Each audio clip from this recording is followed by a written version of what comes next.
No me conocen, mi nombre es Romualdo Ordóñez, soy miembro del equipo de Paint the Code, la página de divulgación científica en dolor más importante de Latinoamérica. Hoy en el sexto ciclo de entrevistas hablaremos sobre dolor crónico y violación a los derechos humanos, una mirada desde la kinesiología, tema que será abordado en profundidad por el colega Felipe Alfaro. ¿Cómo estáis, Felipe? Buenas noches. Buenas noches. No, bien, súper bien. Ahora que la señal la siento más estable, me siento más tranquilo.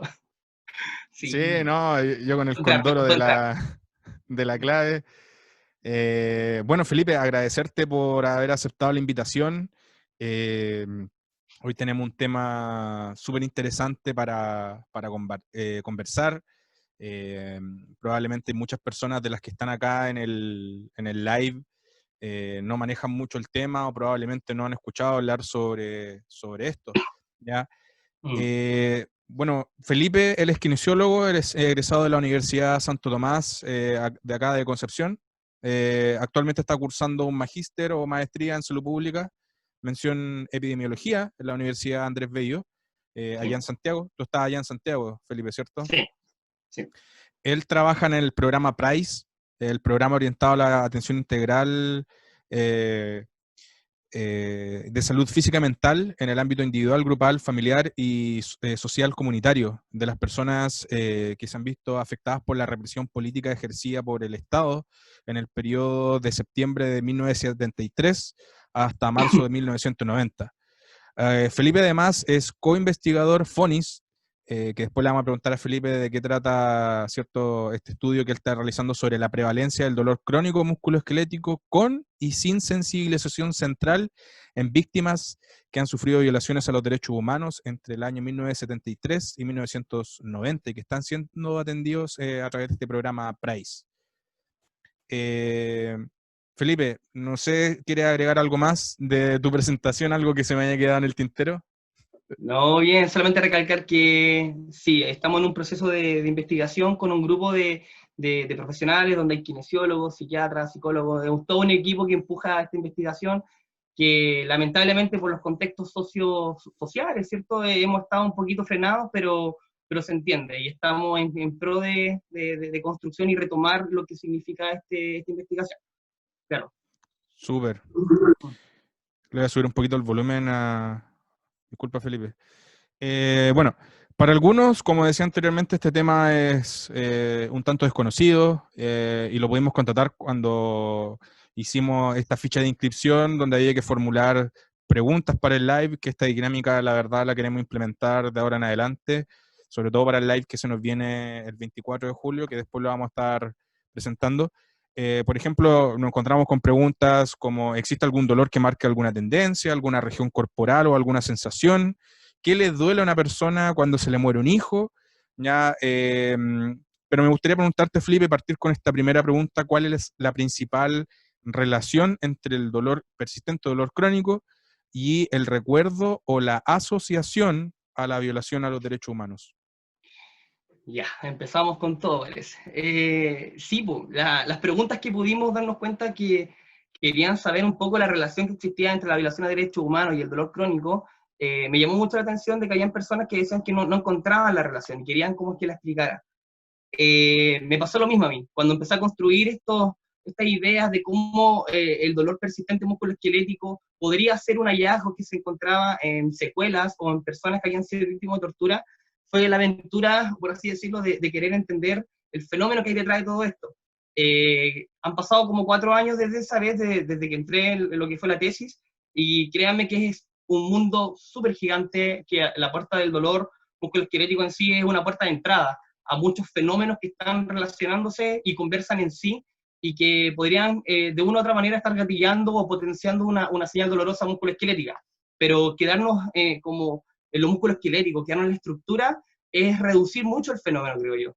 Entonces, cuando quise rescatar estas preguntitas, era para ordenar eso, que hay una relación claramente a nivel internacional en personas que han sido víctimas de vulneración a derechos humanos, y aquí igual me quiero detener un poco.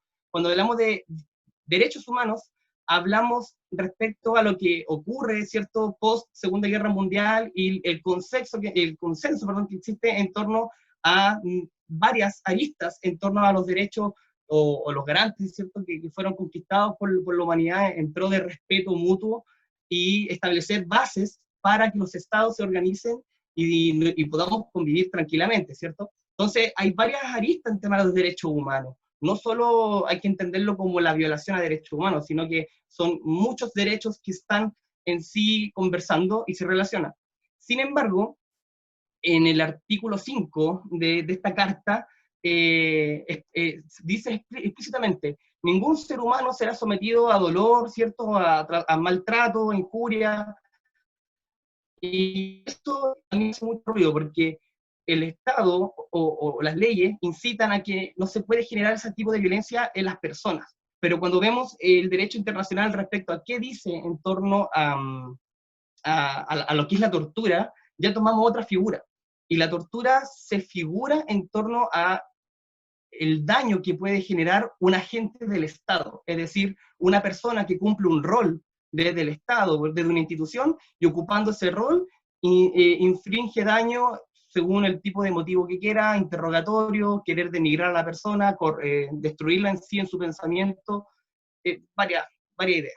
Entonces, cuando hablamos de la temática de violación a derechos humanos, yo me refiero a este temita, al tema de la tortura en sí, a cómo se configura este proceso que está por ley jurídica, ¿cierto?, está establecido, y se enfoca también en el artículo 5, porque derechos humanos en sí es una paleta bastante grande, entonces estamos viendo una sola lista de derechos humanos.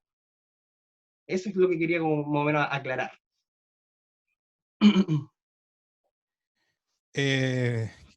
Bien, Felipe, tú nos trajiste, ¿cierto?, un testimonio de una persona, bueno, un caso, bueno, me imagino que acá en el chat lo pueden ir agregando incluso en los comentarios de donde nos están viendo, pero el año pasado acá en Chile, ¿cierto?, hubo un estallido social en octubre y, bueno, hubo muchos casos de abuso y de vulnerabilidad en los derechos humanos, personas que perdieron un ojo, por ejemplo, y otro tipo de agresiones por parte de la Fuerza Armada. Entonces, tú, Felipe, nos tienes, ¿cierto?, el caso de una persona que tú conoces y querías, ¿cierto?, con el consentimiento de esta persona compartir el caso y que lo pudiésemos Sí.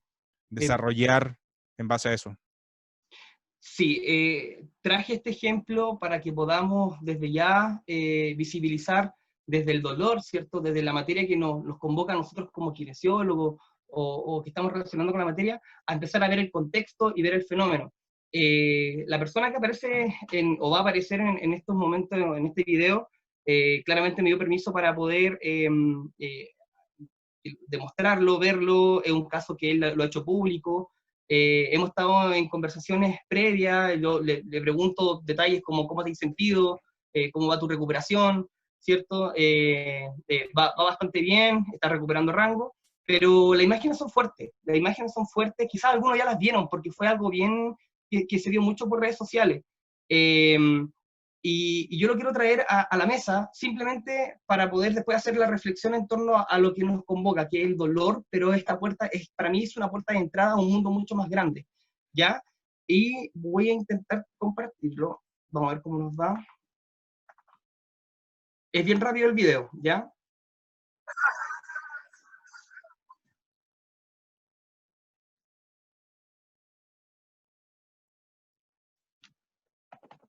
Ya.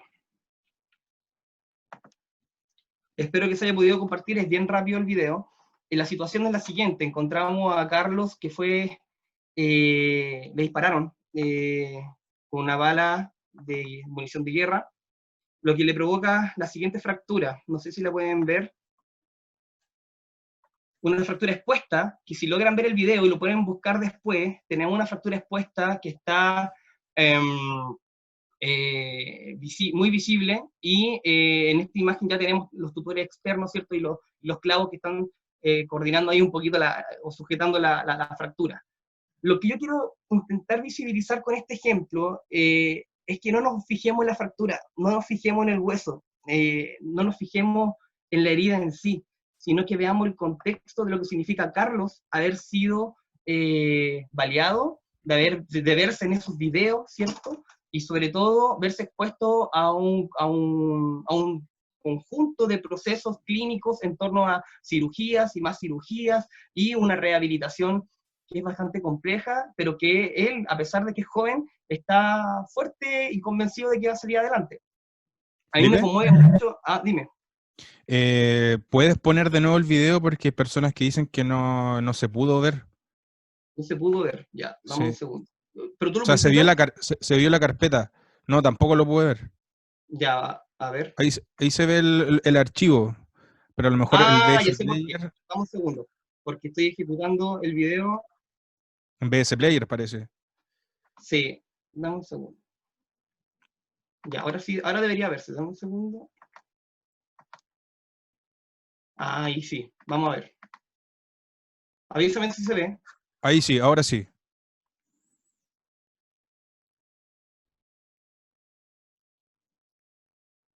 ¿Ya?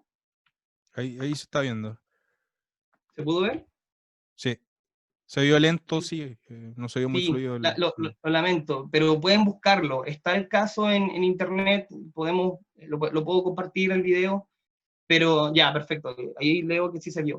Mm. Entonces, volviendo al contexto, ¿cierto? El proceso, o más que nada, todo lo que, el daño que se genera en esta situación, trae unas consecuencias clínicas bastante complejas, ¿cierto? Pero que hasta ahora Carlos ha demostrado que lo está llevando bien, lo está sobrellevando. También es interesante destacar cómo los kinesiólogos, que desconozco quiénes fueron lo que lo vieron en la clínica, ¿cierto? También hicieron su trabajo y su rol. Y ahí ya empiezo a detenerme en el tema de qué significa que nosotros los kinesiólogos tengamos un enfoque de derecho en torno a este tipo de situaciones. Y aquí creo yo que dejamos de lado todos los sesgos que pueden existir en torno a la materia, dejamos todo lo visceral de lado y ponemos en primera instancia la profesión, la mirada clínica y crítica que tenemos que tener en torno al daño, y claramente, como lo he dicho, que el dolor en sí va a ser siempre una mirada bien, bien instalada, la cual tenemos, pero siempre tiene que estar con esta lupa del enfoque de derecho. O sea, aquí claramente hay un tema complejo que me imagino que la justicia chilena se tiene que hacer cargo, pero también estamos mirando la complejidad del proceso sanatorio que va a tener Carlos, que ya lo está llevando bien, pero el rol del kinesiólogo es sumamente importante, sumamente importante. Y aquí ya entramos en terreno en torno a qué pasó en el periodo de 1973-1990. Y habían preguntas que no sé si las podemos repasar ahí, Romualdo, pero hablaban de qué relación habían. Y aquí también hay que Sí. hablar y transparentar en torno a cuáles fueron los métodos de tortura que se aplicaban en aquella época, ¿ya? Y estamos hablando desde golpes con fracturas, estamos hablando de colgamientos con distensiones ligamentosas por muchas horas, estamos hablando, bueno, enfoquémonos en los traumatismos. De hecho, hay un documental que se llama Fernando ha vuelto, donde entregan la osamenta de Fernando, que en este caso es el personaje principal, y cuentan cuántas fracturas tenía esta persona, y tenía más de 20, más de 30, y las tienen todas identificadas.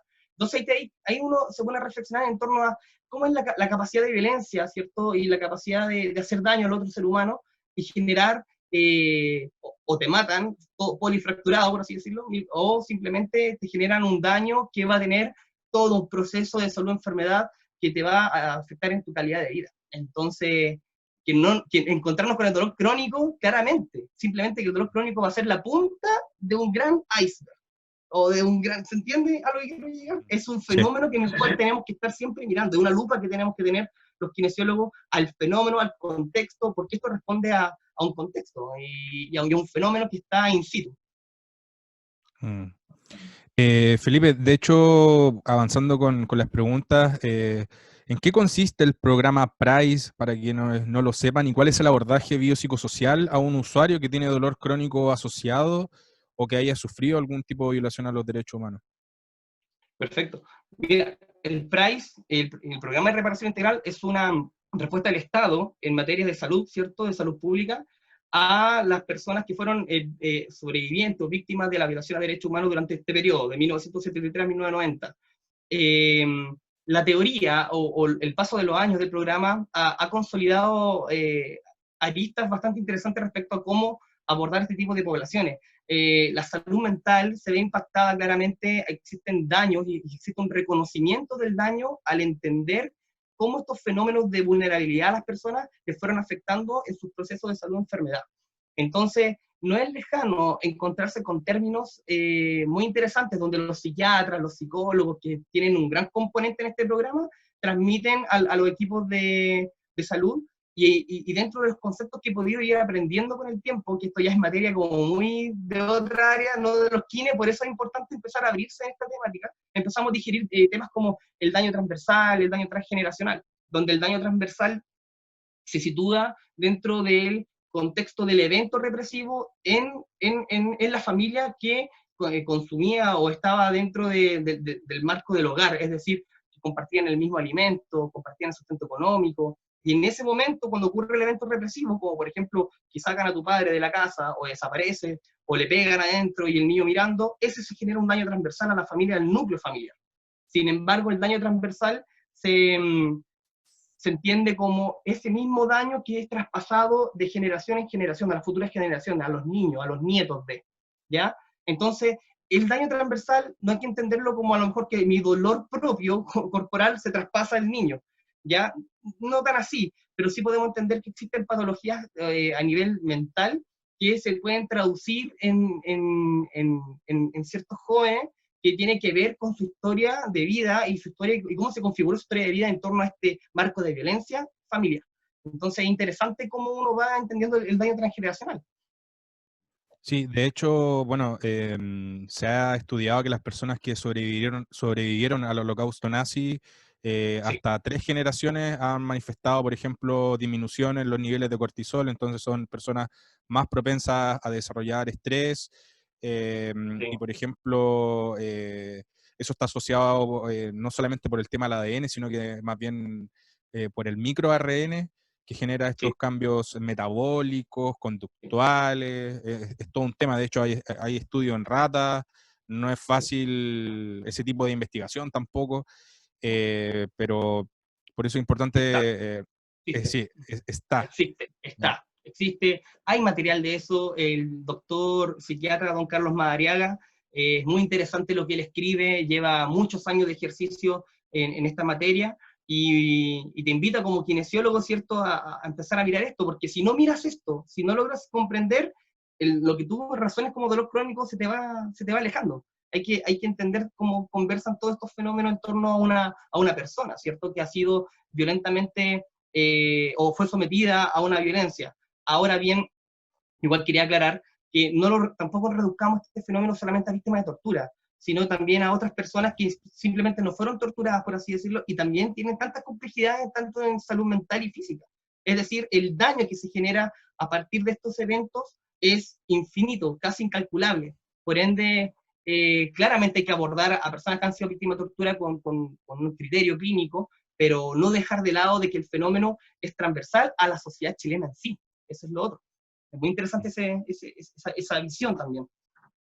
Felipe, tú delante mencionabas el tema de profesionales que, cierto, trabajan con este tipo de usuarios. ¿Tú cómo, o sea, o qué consideras que debería tener un equipo interdisciplinario para trabajar con este tipo de personas? Mira, lo que he podido ver desde la experiencia de trabajar en este programa, y lo que me encanta de este programa es el enfoque integral. La reparación integral en salud ya es un concepto un poco que se va armando con el tiempo, pero se logra entender de que la reparación no la vas a lograr desde un solo enfoque clínico, desde el kinesiólogo independiente, el médico independiente, sino que es cómo conversan todas las profesiones en torno a esta reparación, a este gesto de generar salud, ¿cierto? Entonces, conformar un equipo clínico con este enfoque, claramente psiquiatra y psicólogo cumplen un rol sumamente importante en el ámbito físico, tanto el kinesiólogo como terapeutas ocupacionales, enfermeras, todos cumplen un rol sumamente importante. Lo importante es ver cómo estos confluyen, cómo estos conversan y generan terapias que son o que tengan un buen impacto en las personas. Sí, es muy interesante cómo funciona este programa. La reparación integral está instalada en este programa y se mira de esa forma.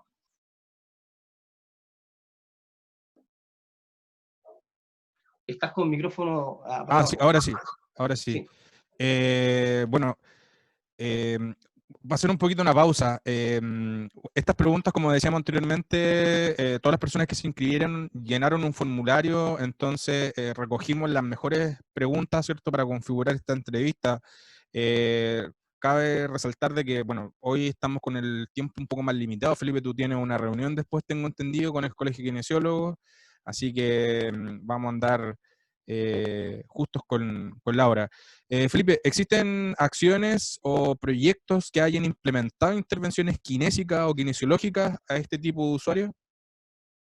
ya. Interesante esa pregunta porque dentro de lo que ya está, lo que nombré en un principio, que estamos dentro de un contexto de una investigación con el doctor Carlos Madariaga, con el profesor Leo Rodríguez, que creo que anda por ahí, creo que lo vi conectado desde España, espero que esté bien ahí, le mando saludos.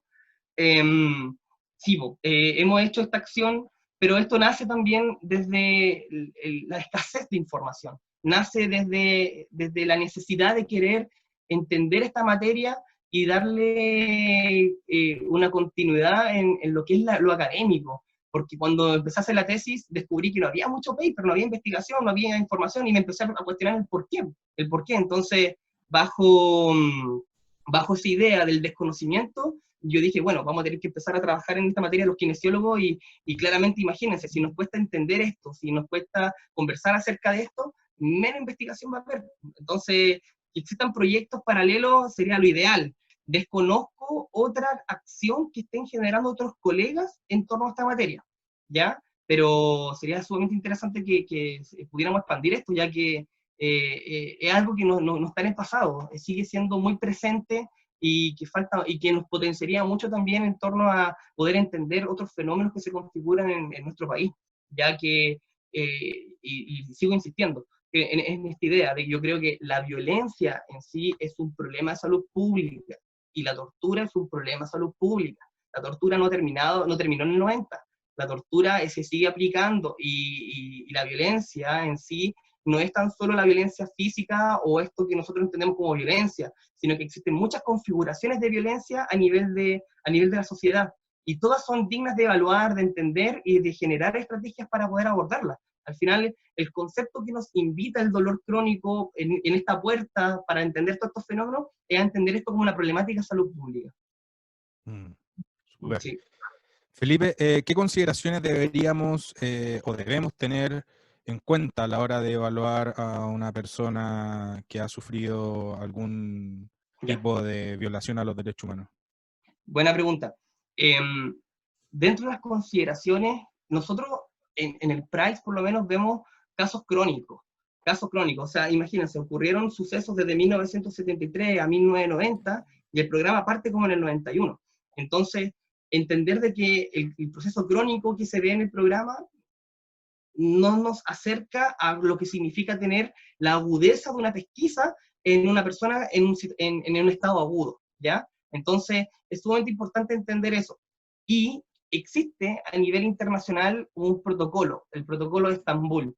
El protocolo de Estambul es una guía clínica enviada, que está hecha por la OMS y aquí se genera todas las visiones que debe tener el evaluador en torno a una persona que ha sido víctima de tortura o se presume como torturada, ¿ya? Entonces, esa pesquisa, ese como el ABC, está en el protocolo de Estambul. Sin embargo, el protocolo de Estambul, por lo que yo también he podido evaluar o podido interiorizarme, tampoco profundiza en el dolor. Y hoy en día, como lo estamos levantando también en la investigación, ya no existe evidencia científica respecto a cómo la sensibilización central podría estar como un componente predominante en el dolor, y también tener ese criterio, ¿cierto? Cuando estamos hablando de una sensibilización central, cuando no. Y es interesante porque evaluar la sensibilización central no es fácil, no es fácil. Entonces, eso creo yo. Uno es la pesquisa en torno al suceso, si estamos hablando de un suceso crónico, o un evento crónico, un evento agudo, y entender el protocolo de Estambul, que es sumamente importante porque nos da el ABC para poder enfrentar y las herramientas para poder entender lo que está ocurriendo con una persona que ha sido víctima de tortura. Sí, de hecho, yo te quería preguntar, Hubo una interferencia ahí en un audio, no sé si Se escucha bien. problema de tu computador. Felipe, por ejemplo, hay distintos métodos de tortura. Por ejemplo, hay personas que le dan con varilla en la planta de los pies, ¿cierto? Y Sí, después la desarrollan dolor falange, persistente en esa zona la falange. y lo atribuyen, ¿cierto?, a fascitis plantar, Sí. otras condiciones. O sea, como bien dicen por ahí en el chat, la verdad que estos pacientes, la experiencia dolorosa no se está construyendo tanto por un evento nociceptivo y evaluar la sensibilización central. De hecho, en el live pasado estuvimos hablando con el Nico Maragaño y bueno, evaluar sensibilización central es más allá de aplicar el algoritmo de Nix, ocupar el Exacto. inventario, tenéis que evaluar, por ejemplo, umbral del dolor a la presión, umbral térmico, ahí tenéis un montón de cosas, pero que No, y de es hecho, complejo. exacto. Es complejo. Pero yo creo que lo que más se valida en esta materia, sobre todo cuando estás enfrentándote a una persona que ha sufrido esta vulneración, es el primer contacto, el hecho de que el kinesiólogo te crea, el que te escuche, no genere un sesgo, lo que dije en un principio, el que deje lo visceral de lado, créanme que es sumamente valorable en torno a esta materia, porque existe mucho sesgo, existe una distancia en torno a esto entre el profesional y la persona que lo presenta. Entonces, Mm. se tiende a no creer, imagínense, cuando las personas llegan con estas típicas somatización y dolor, hay muchos colegas, me atrevería a decir, que es como, oh, ya viene el cacho.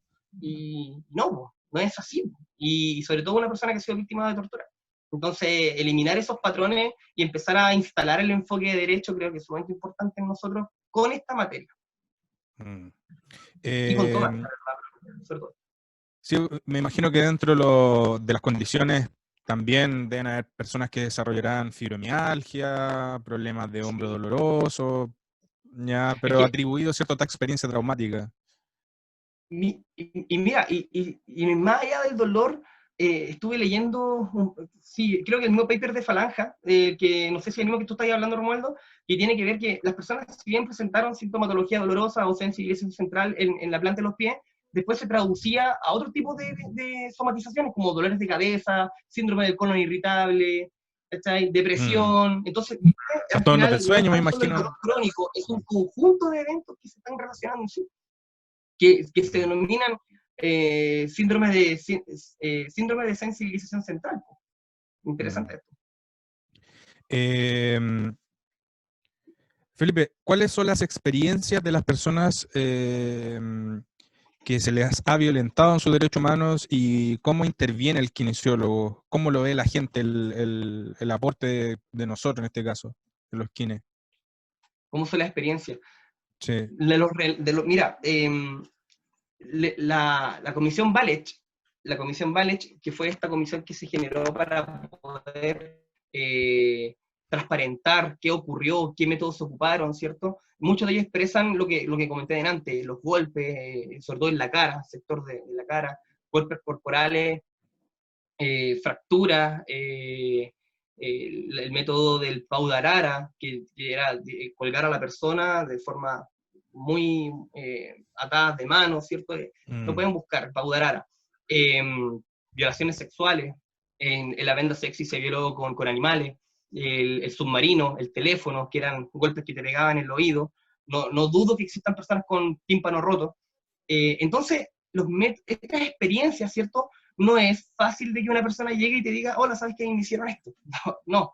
Es muy íntimo, es algo que uno tiene que tener esa agudeza de poder tratar de buscar o entender, no sé, por ejemplo, en Concepción estaba la famosa isla Quiriquina. La isla Quiriquina fue lugar de tortura. Por ende, no me cabe duda si alguna persona me dice estuve en la isla Quiriquina, yo ya me hago una idea de lo que pudo haber sido, a lo que pudo haber experimentado la persona. O si me dice estuve en Estadio Nacional, o si me dice estuve en el campo de concentración de Pisagua, o estuve en Islas Dawson, y así. Uno automáticamente, por los relatos que ya existen, uno se puede hacer una idea de a lo que pudo haber sido sometido o lo que pudo haber visto la persona. Entonces, dentro de estos relatos existe eso. Por ende, insisto, mientras podamos nosotros empaparnos de esta materia y entender qué ocurrió en aquella época, tendremos mejor pesquisa, podremos razonar de otra forma respecto a lo que se nos está enfrentando. No es fácil que te diga lo que le ocurrió, no te van a gritar que fue violentado de esa manera. Uno se hace, tiene que vivirlo o de a poco la terapia, quizás te vaya generando esa confianza con la persona que te lo pueda contar en algún momento, pero hay que tener mucho cuidado, hay que tener mucho cuidado con cómo tú preguntas, cómo lo quieres dirigir.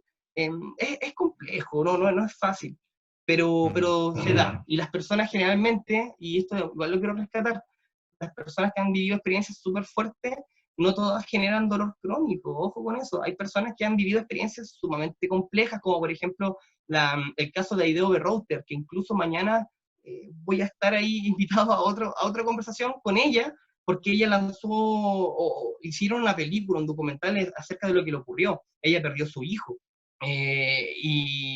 Y Aideo Berrouter para mí es una persona que sale de lo común o de la idea de que uno tiene en torno a estas personas. Y estas personas no todos generan dolor crónico, somatizan, puede ser, tienen sus experiencias, pero no todos presentan catastrofización del dolor como uno se lo puede imaginar. Entonces, es sumamente interesante cómo este fenómeno se instala en el proceso, insisto, de salud enfermedad de cada persona. Cada individuo vive el trauma o lo configura según sus personalidades, según su experiencia y según su capacidad de resiliencia. Y eso es sumamente interesante. Nos vamos a encontrar con eso y los kinesiólogos que les guste esta materia o tengan esta sensibilidad con la materia, tienen que saberlo. Excelente. Súper claro. Felipe, otra pregunta dice, ¿a qué debe apuntar nuestra intervención kinésica, a buscar eliminar el dolor o guiar al usuario hacia el automanejo y que de alguna manera también aprenda a vivir con él? Porque hay personas que, bueno, la experiencia puede ser muy compleja y la verdad, un alivio al 100% de los síntomas a lo mejor no se va a poder lograr. Es que claro, es que eliminar el dolor, ya descartada esa respuesta en el hecho de no podemos eliminar el dolor, podemos trabajar en modularlo, podemos trabajar en generar recomendaciones, enseñarle a entender el dolor a la persona desde otra perspectiva, ¿cierto? Pero yo creo que tenemos que aprender mucho del dolor en torno a lo que ellos han vivido. Ellos han vivido una experiencia dolorosa no menor, y creo que ese intercambio mutuo de entender cómo se configura el dolor o el concepto doloroso en estas personas no es menor. El dolor es subjetivo. El dolor, todos lo sabemos, el dolor es subjetivo y se configura o tiende eh, a tomar matices y simbolismos según las personas, según las creencias, según las vivencias. Por ende, entender el dolor en su máxima amplitud, creo yo, en torno a esta materia, nos va a ayudar a tener quizás la escucha activa, quizás el recibirlo bien, entenderlo y saber de que su dolor se configura al trauma, pero nosotros, una vez que ya lo entendamos, creo que nuestro razonamiento se aclara mucho más.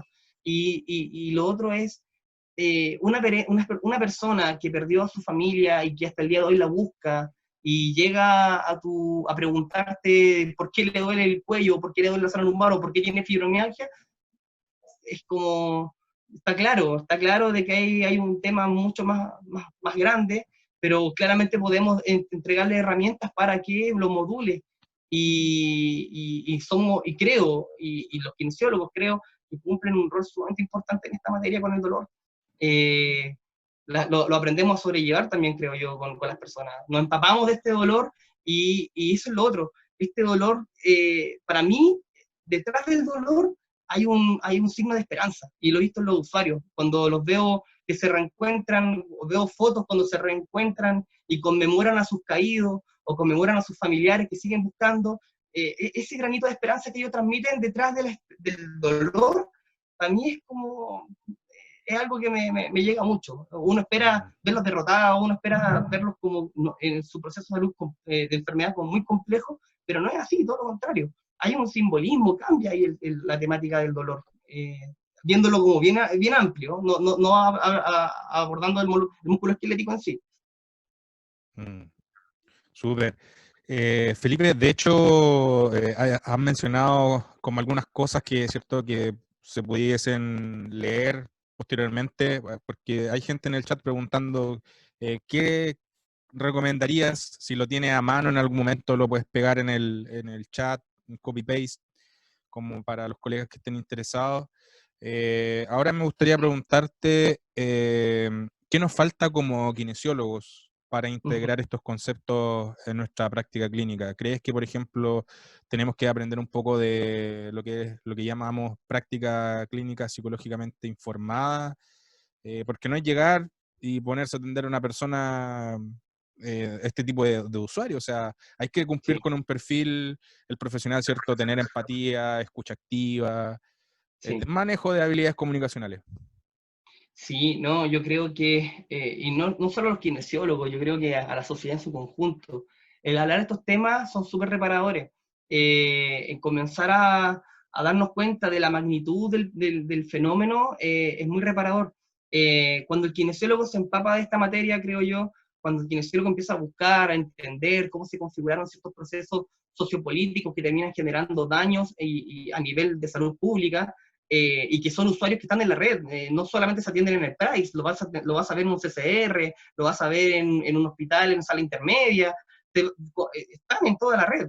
Entonces, entender el fenómeno, creo yo, que el kinesiólogo logre empaparse de esta materia, nos va a ayudar mucho a tener el enfoque de derecho en la cual creo que es la lupa o es la óptica que debemos tener para esta materia o para estos conceptos. El enfoque de derecho, que al final se traduce a todas las acciones y todo lo que debe mirar el kinesiólogo antes de generar, ¿cierto? Un criterio, antes de generar una acción. Mirar el enfoque de derecho te permite tener muchas formas de ver el fenómeno, te amplía la mirada. Y eso creo que es sumamente importante porque, por lo menos en mi malla, o por lo menos en mi formación en el enfoque de derecho, yo lo vengo a conocer una vez que me metí en esta materia.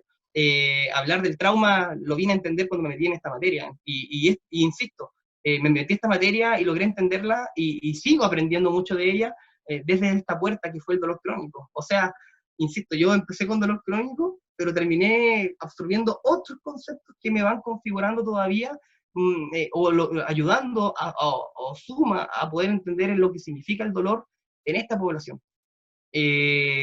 Claramente también leo lo que está saliendo hoy en día en la evidencia, pero claro, existe o es muy importante lo que está ocurriendo acá en Chile en torno a ciertos procesos sociales y cómo se generan estas problemáticas que son de una u otra manera problemáticas de salud pública y que es importante que las abordemos con el enfoque de derecho. Sigo insistiendo en el enfoque de derecho. Felipe, y con respecto a lo sucedido, ¿cierto? En octubre del año pasado, con todo el tema del estallido social, tú que estás trabajando ahí en el tema del PRICE y asociado al Ministerio de Salud, ¿el Estado se está haciendo cargo de la rehabilitación de las personas que se vieron violentadas, vulneradas, cuando empezó esto del estallido social? ¿Se incluyen en el PRICE, por ejemplo, o en algún otro programa?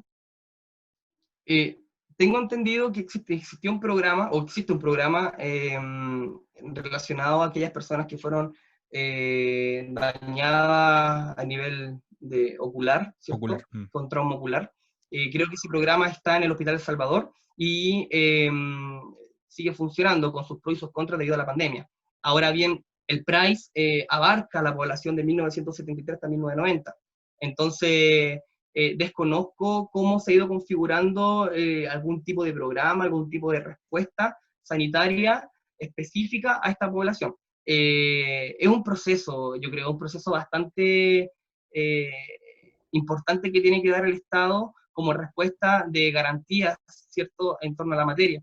Recordemos que la reparación tiene dentro de su arista el componente de garantías de no repetición, y tiene que ver también de cómo nosotros, los ciudadanos, nos configuramos y respondemos ante esto también.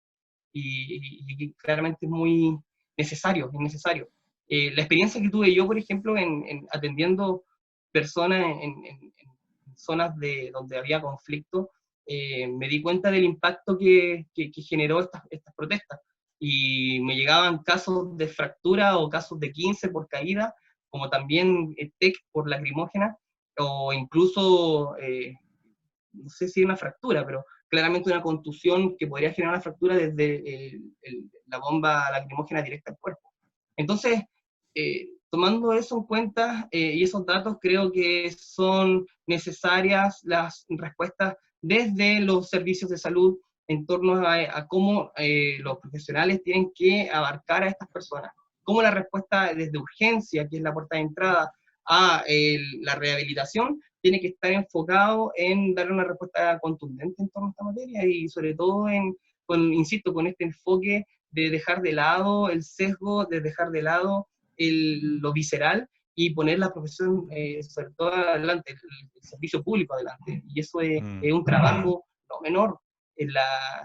Existe todavía muchas estigmas en torno a este, o desconocimiento en torno a estos fenómenos. Y la violencia, insisto, la violencia es un problema de salud pública. Y tenemos que, la gente que está en salud tiene que empezar a entenderlo, tenemos que empezar a digerirlo y sobre todo generar acciones de cómo lo vamos solucionando. Creo que una de las plataformas que tenemos para esto es nuestro gremio. Como kinesiólogos nosotros tenemos un gremio, tenemos un colegio, donde ahí se generan ciertas conversaciones importantes. Entonces, una vez que tengamos nuestro gremio, quizás también instalado este enfoque de derecho, que tengamos una plataforma, una base de formación para todos los kinesiólogos, ya estaremos avanzando un poquito más en cómo nosotros nos vamos enfrentando a esto. Y insisto, creo que esta materia la vamos avanzando, vamos logrando pequeños hitos a medida que la vamos conversando. Y el hecho de que estemos conversando acerca de esto y que ustedes me hayan invitado, ya estamos dando un pequeño paso. Así que vamos bien. Exactamente. Felipe, no sé si... aquí me estoy saliendo el libreto. ¿Se puede comentar en qué pasos andas con el Colquine? o para más adelante. Sí. No, ningún problema. De hecho, creo que es una buena instancia de que lo sepan los colegas, de que estamos con colegas kinesiólogos que están enfocados y están interesados en temas de derechos humanos, que ahí está el Álvaro, la Trini, hay varios compañeros. Logramos trabajar desde noviembre cómo creemos nosotros que nuestro gremio o nuestro colegio debería tener, ¿cierto?, una comisión de derechos humanos, donde estos temas que estamos conversando ahora sea uno de toda la amplitud de temáticas que estamos realizando. Y hemos estado desde noviembre con el colegio, con el gremio, conversando y supuestamente hoy día tenemos una reunión para ver si consolidamos este espacio, esta plataforma que va a ser para todos los kinesiólogos de Chile y así podamos tener, ¿cierto?, este vínculo entre todos con la materia. Y qué importante es que demos ese paso, es histórico, creo yo. En esos pasos andamos. En esos pasos andamos. No había aprendido el micrófono. Todavía no hay nada concreto, pero para allá se va, ¿cierto? Así que, bueno, a pesar de eso, estaremos muy lejos de tener políticas públicas que se enmarquen en dolor crónico de derechos humanos. ¿Qué crees tú? ¿Tu opinión personal? Oye, sí, no sé si lo que crea yo la idea. No, lo que yo puedo decir es que cuando he podido empaparme con esta materia, me he dado cuenta que cada vez estamos avanzando. Se avanza muy lento, la verdad. La política pública a veces demora. Pero, insisto, creo que el hecho de que existan kinesiólogos en el PRICE, por ejemplo, y que estén trabajando, ya es una muy buena señal. Y sobre todo cuando estos kinesiólogos empezamos a hablar del dolor, comenzamos a empapar a los equipos en torno a las visiones del dolor, los psiquiatras, los psicólogos, los kinesiólogos conversan del dolor de diferentes formas y logran generar estrategias para intervenir, que eso es lo que se pretende también. Creo que estamos avanzando, estamos integrando conceptos y a medida que ustedes también generan estos espacios de conversación, siento que sí, que vamos bien. Hay que ponerle un poco más de velocidad a las cosas, estamos claros. Pero sí, yo creo que el hecho de empezar a conversar respecto a esto y generar espacios de diálogo habla en torno a que no vamos por un mal camino, todo lo contrario, vamos bien. Yo soy súper positivista, la verdad, lo siento, pero y de verdad creo que cuando escucho, por ejemplo, a los colegas del TMO y hablan temáticas del dolor, y me doy cuenta que se sensibilizan otras personas que no son de la kinesiología y tienen respuesta y te logran dimensionar lo que significa el dolor desde como nosotros lo vemos y se entiende. Siento que esto ya pasa los muros de la kinesiología, esto es súper transversal. Y incluso cuando me toca hablar esta materia con otros profesionales o he escuchado a personas que han vivido experiencias dolorosas o vulneradas en torno a esto, te dan las gracias. Te dan las gracias, y eso es súper gratificante. Es como decir, gracias, porque al fin un profesional, como, disculpe que lo digan así, pero como, disculpe, al fin un profesional viene a darme como ciertas luces de lo que tengo. Es como la típica respuesta. Pero sí, porque a lo mejor fuiste un poquito más completo, intentaste abordar un poco más, pero claramente siento que todos los profesionales tienen que empujar para esta materia, no solo los kines. Sí, de hecho, no solamente relacionado con el tema de los derechos humanos, no sé si, bueno, alguien habrá tenido dentro de su quehacer clínico algún paciente con estrés postraumático, o sea, es súper complejo. Yo también recuerdo el caso de una señora que tuvo un accidente automovilístico hace más de 4 años, tenía estrés postraumático, su vida igual giraba en torno a ese evento y tenía un lumbago, la rumiación exactamente, y como que sí. es súper complejo. Yo creo que no solamente en el contexto de la violación a los derechos humanos en sí, de lo que tiene que ver en el periodo de la dictadura, ¿cierto? Pero también se extrapola a lo que pueda ir A toda la pasando. De sociedad. hecho, lo mismo que estamos viviendo con el tema del COVID, de la pandemia, o sea, cuántas personas, Exacto. sus sintomatologías se han visto exacerbadas, personas que han perdido un familiar, que a lo mejor eso también tiene relación con lo que están viviendo como experiencia.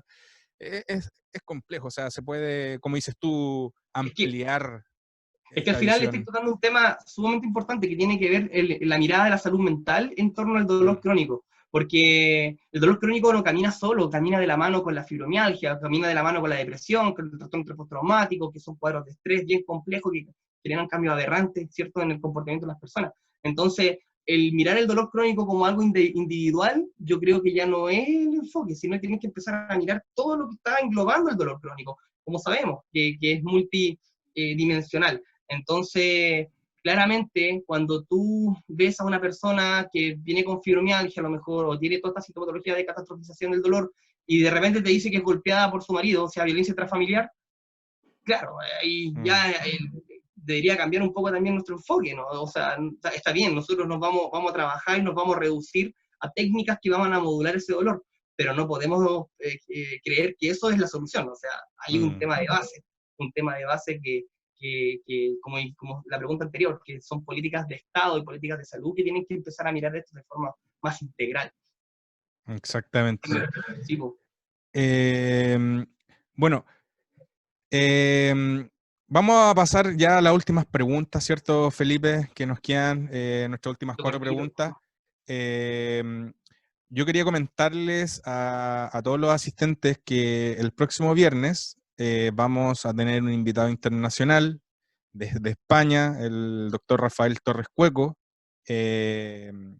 Voy a ver si, bueno, a lo que finalicemos el live, bueno, Felipe se tiene que ir antes, voy a pegar el link a lo mejor del Forms para que se inscriban, porque lo vamos a hacer de la misma manera que ahora, solicitando por correo electrónico la ficha de inscripción y formular una pregunta para poder construir la entrevista. Lo vamos a hacer de la misma manera la próxima semana para no tener estos problemas con los micrófonos, ¿ya? Y tenemos 500 cupos, así que esperamos llenarlos, tener una buena convocatoria. Esto va a ser a las 3 de la tarde, hora Chile. En España van a ser las 9 de la noche.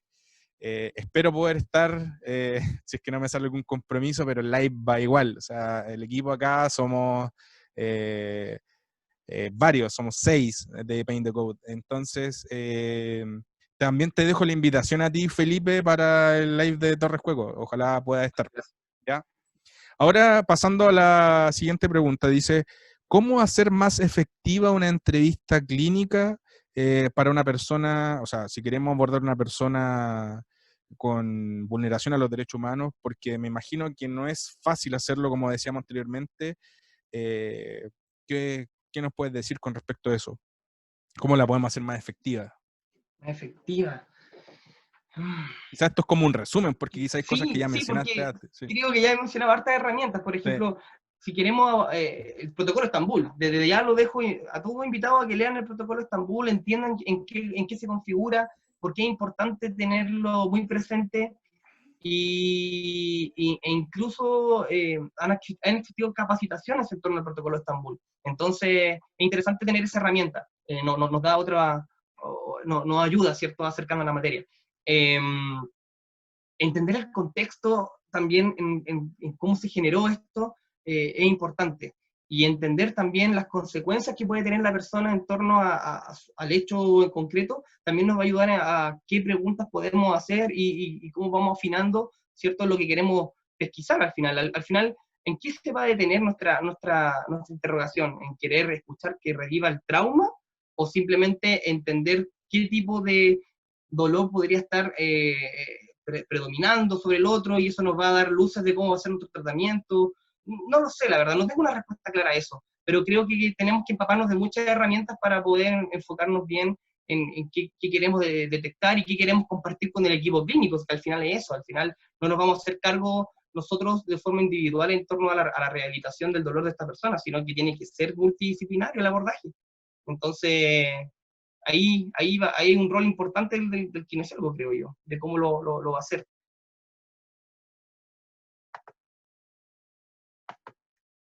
Ahí está.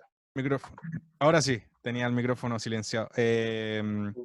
Felipe, con respecto al tema del daño transgeneracional, que ya lo habíamos, ¿cierto?, conversado, se sabe que ocurre, ¿cierto?, a nivel psicológico, pero a nivel físico, ¿qué dice la literatura? ¿Qué Mira, sabes, qué manejas tú del tema? Mira, el del daño transgeneracional, lo que hay que entenderlo es que yo creo que no hay que caer en el error de seguir separando si afecta lo físico, lo psicológico, si qué predomina más. El daño transgeneracional en sí, como lo dice la palabra, es un daño, es algo que está establecido y la persona se configura en torno a este.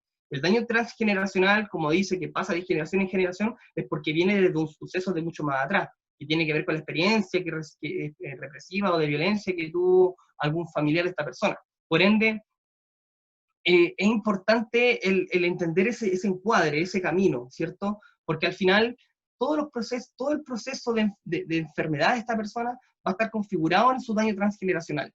Y cómo esta persona se enferma y cómo esta persona se relaciona con la sociedad, cómo se va configurando en torno a sus relaciones, va generando, ¿cierto?, un patrón que puede ser abordado desde lo psicológico, porque o claramente si tiene algún tipo de sintomatología dolorosa que puede estar relacionada, también va a estar predominando.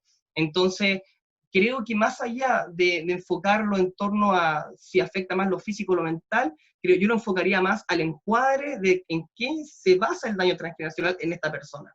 Y eso claramente es la intervención que se puede hacer ahí, o la pesquisa, es multidisciplinario todo el rato. No, aquí ya es que responde a la reparación integral, pues, ese es el espíritu de la reparación integral en salud, el que este fenómeno no lo puedes abordar desde una sola disciplina, tiene que ser abordado a nivel en su conjunto por los profesionales, pero con el reconocimiento del daño a nivel social. O sea, al final el Estado, la sociedad o el tejido social es sumamente importante en esta materia. Cumple un rol sumamente importante. La reparación del Estado con las víctimas, con la reparación del Estado con el daño transgeneracional. Y ese Estado o esa respuesta tiene que ver con cómo las estrategias que aborda el Estado en sí al reconocimiento del daño. Por eso cuando se habla de la reparación integral de salud, se enfoca desde la reparación del daño. Entonces también nosotros tenemos que situarnos desde eso, desde el reconocimiento del daño en la persona. No sé si lo pude responder. Sí, no, desarrollaste, de hecho, se vuelve como a desarrollar mejor lo que habías planteado anteriormente. Y además que hay personas que se fueron sumando después, entonces puede que les quede mejor, más claro este concepto. Felipe, además de la sensibilización central, ¿qué otros factores o mecanismos consideras que pueden influir en la persistencia del dolor físico, por así decirlo? Sí, a mí me gustó esa pregunta porque, claro, en la sensibilización central es algo que podemos detectar, ¿cierto? O descubrir con nuestros hallazgos clínicos, nuestro razonamiento. pero hay algo que me llama mucho la atención en esta población que tiene que ver el simbolismo del dolor. Ojo, porque el simbolismo del dolor, y como lo dije yo, que es tan subjetivo y toma muchas formas, no es menor encontrarse de que muchas fechas de conmemoración en torno a la experiencia de la persona generan ciertos cuadros o aumentan ciertos cuadros de sintomatología, como por ejemplo el 11 de septiembre. O situaciones tan complejas como la que vivimos durante el 18 de octubre hacia adelante, que donde ellos reviven, ¿cierto? Estas personas también se ven identificadas con la presencia militar en la calle, con la violencia desmedida de las instituciones. Entonces, estos simbolismos o estos eventos sociales impactan en su sintomatología, claramente, de una u otra forma. Ahora, claramente, darle ese sentido es como bien cualitativo, darle una integridad como de decir, ya, esto es así porque esto se correlaciona positivamente con esto otro, un poco más complejo, pero el relato de la persona, que eso es lo que es sumamente importante, el relato de la persona que te da a entender eso es una luz claramente de que eso es así, de que el confinamiento, el estar encerrado, el perder el vínculo con las personas que claramente son su sustento, su red de contacto, también les generan una vulnerabilidad, el sentirse vulnerable de que se van a morir y que no pudieron encontrar a su familiar, o se van a morir y no lograron la expectativa de reparación que ellos esperaban del Estado. Entonces, todas estas cositas pequeñas o grandes dentro del impacto de cada persona, van configurando sintomatologías que claro, se traducen en dolor, pero ¿es solamente dolor o es todo el fenómeno que hay detrás? Y eso es lo que he querido intentar visibilizar desde un principio, de que, claro, yo no me detengo en este dolor, sino que intento ver todo el fenómeno que hay detrás. La sintomatología dolorosa es algo que vamos a ver como pesquisa, pero detrás de todo ese dolor hay todo un fenómeno y toda una respuesta histórica que se ha configurado en un proceso de salud-enfermedad de la persona en torno a la materia, pero como también como respuesta social. Al final somos seres integrales en esta sociedad y que estamos todos eh, no sé, sensible y expectante a lo que ocurre. Entonces, es complejo, no es tan fácil de hilar. Exactamente, o sea, cada persona es el arquitecto de su propia experiencia y la verdad el dolor es eso, o sea, es una experiencia bastante compleja. Si limitamos nuestro razonamiento a evaluar el dolor solamente con la escala visual análoga, Sí, probablemente vamos a fallar con muchos pacientes, pues, y ese es el desafío igual, pues, reducir cierto este margen de fracaso y tratar de acercarnos lo más que podamos, ¿cierto?, a comprender y entender el dolor en las personas. La última sí. pregunta, Felipe, porque estoy viendo el reloj y puede que a lo mejor nos quede como para responder una o dos preguntas, pero la última pregunta que yo quiero hacerte es, ¿por qué es importante la opinión del usuario o del paciente con dolor crónico? Yo creo que con todo lo que he dicho se responde, pero es sumamente importante, porque como la persona configura su dolor, como la persona, como tú mismo dijiste, es un constructo de sí misma en base a experiencias, eh, eh, eh, eh, tener esta agudeza auditiva respecto a los simbolismos que le puede estar generando o los componentes que le puede estar agregando a este concepto de dolor, pueden estar gatillando una respuesta dolorosa más amplificada en torno a las expectativas que existen en torno a su daño, ¿cierto? Y esto se da no solo en estos usuarios, yo creo que se da en el día a día con muchos usuarios. Entonces, la opinión que ellos tengan respecto a su dolor, creo que es mucho más, más fuerte a la que tenemos nosotros sobre su dolor.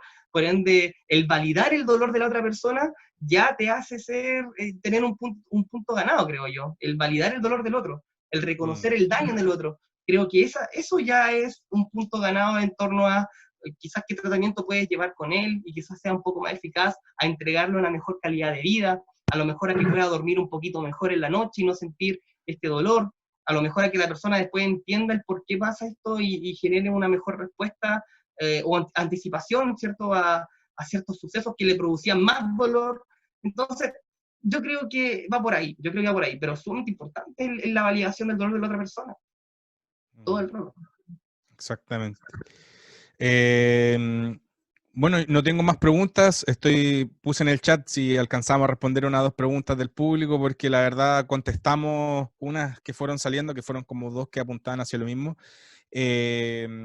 Bueno, Felipe, igual agradecerte por tu tiempo, por tu disposición. Eh, Preparamos esto con mucho cariño, pero Sí. igual les aprovecho para pedir disculpas a los colegas por el tema de la contraseña, pero para Rafael Torres Cueco probablemente vamos a tener una contraseña, así que ahí estar atentos. Seguimos ocupando la plataforma Zoom. eh, y también quiero aprovechar de invitarlo al curso de fibromialgia que nosotros estamos lanzando, lo lanzamos, ¿cierto?, ya hace unos días. Quedan cupos, va a estar bueno. Vamos a hablar de primero la reconceptualización del dolor, después vamos a hablar sobre la neurobiología del dolor en cuanto a la fibromialgia, evaluación, eh, y también intervenciones en sí. Ya también tenemos invitado a un médico que se va a unir al equipo para abordar esta temática, hablar la parte de farmacología, diagnóstico diferencial. Así que eso, la invitación está. eh, Así que eso. Al parecer no hay preguntas, Felipe. No sé si quieres agregar algo más. Todo sí, agregar hartas cositas, no, varias cositas importantes en torno a que esta es una materia que no ha sido fácil de abordar, creo yo, porque uno, existe un desconocimiento en torno a esto, está claro, pero creo que de a poquito nos estamos acercando a entender esto con altura de mira, ¿cierto? Con altura profesional y académica, eh, que es lo más importante de destacar.